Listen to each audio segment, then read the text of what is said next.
اعوذ باللہ من الشیطان الرجیم بسم اللہ الرحمن الرحیم الحمد للہ رب العالمین والصلاة والسلام علی اشرف الانبیاء والمرسلین حبیب الہ العالمین ابی القاسم محمد وآلہ الطیبین الطاہرین المعصومین الغر المیامین المنتجبین المکرمین الذين أذهب الله عنهم الرجس وطهرهم تطهيرا اللهم صل على محمد وعلى محمد وعجل فرجهم۔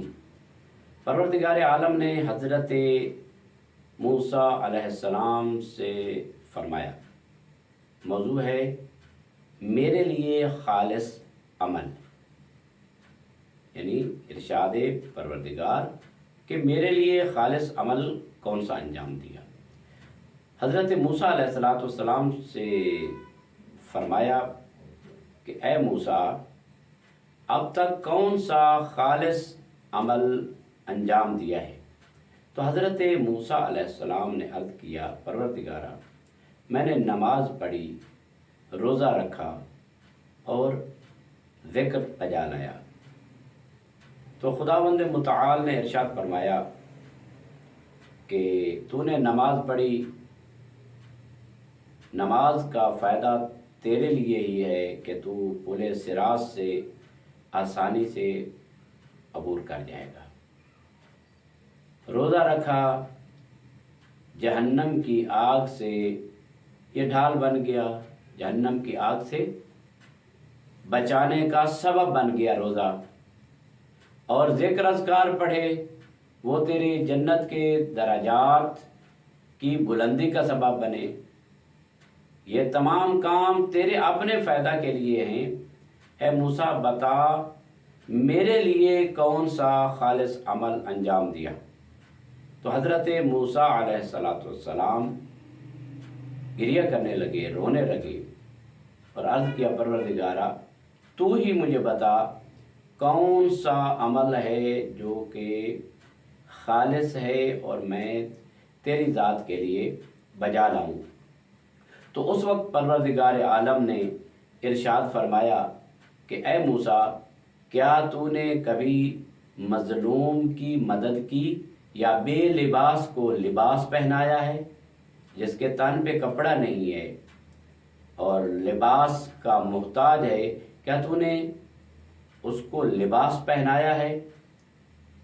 کیا کسی پیاسے کو سیراب کیا ہے، پانی پلایا ہے؟ کیا عالم کا احترام کیا ہے؟ خداوند متعال نے ارشاد فرمایا، اے موسیٰ، یہی عمل خالص ہیں جو میری ذات کے لیے ہیں۔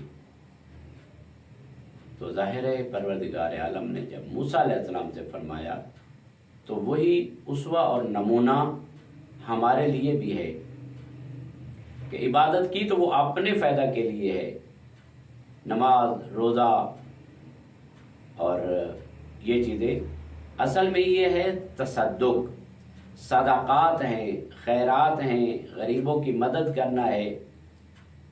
اسی بارے میں حضرت آیت اللہ العظمیٰ فاضل لنکرانی علی اللہ مقامہ، استاد بزرگوار، یہ فرمایا کرتے تھے کہ واجبات کو اپنے اوقات میں ادا کرو اور مستحب عمل کی جگہ پر غرباء، یتامى، مساکین اور ضرورت مندوں کی خدمت کیا کرو۔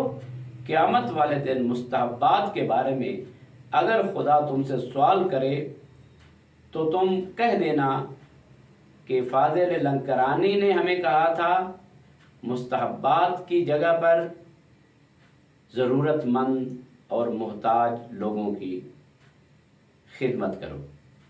بہت بڑا اجر ہے ضرورت مند اور محتاج کی خدمت میں۔ دعا ہے پروردگار عالم ہمیں محتاجوں کی، ضرورت مندوں کی خدمت کرنے کی توفیق عطا فرمائے۔ السلام علیکم ورحمۃ اللہ وبرکاتہ۔